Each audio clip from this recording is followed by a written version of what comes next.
कर ही नहीं पाएंगे और कर लेंगे तो समझ ही नहीं पाएंगे। आप मुझे बताइए ज़कात आप कैसे अदा करेंगे? कुरान में आया अक़ीमुस्सलाह व आतुज़ ज़कात और अल्लाह के नबी सल्लल्लाहु अलैहि वसल्लम ने उसकी तशरीह की है कि आपको नकद रकम है आपके पास और ज़कात के आप हकदार हैं तो आप पर 2.5% ज़कात है। 100 रुपए में 2.5 रुपए, 40 रुपए में 1 रुपया। अब आप फैसला करो 1 लाख रुपए की ज़कात आप 2,500 देंगे, 10 लाख रुपए की ज़कात आप कैसे देंगे? 20 लाख रुपए की ज़कात आप कैसे देंगे?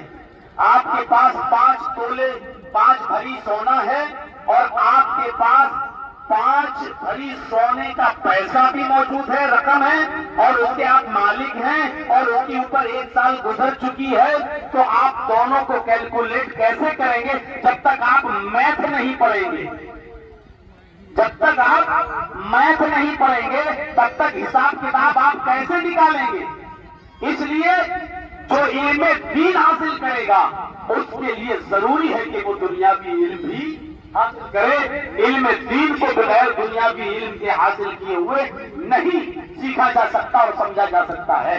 आप मुझे बताइए, बाप मर गया, उसकी विरासत तकसीम होना है, बेटे का इतना हक, बेटी का इतना हक, जो बाप मर गया उसकी बहन जिंदा है उसका हक, बाप मर गया उसकी बीवी यानी मां मौजूद है उसका हक, किसी का 1/2, किसी का 1/4, किसी का 1/6, किसी का 1/8।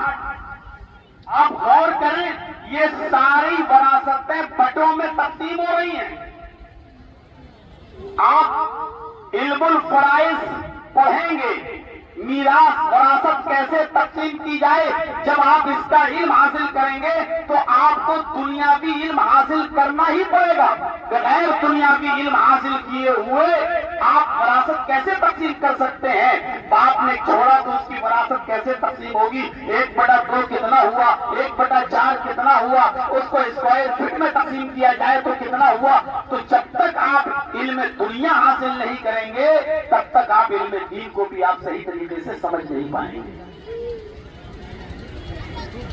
और आज कुरान का इल्म वो लोग ज्यादा बेहतर अच्छी तरीके से समझते हैं जो दुनियावी इल्म हासिल किए हुए हैं। भोपाल में एक डॉक्टर है जिसका नाम, पुराना नाम डॉक्टर शिव शक्ति स्वरूप था।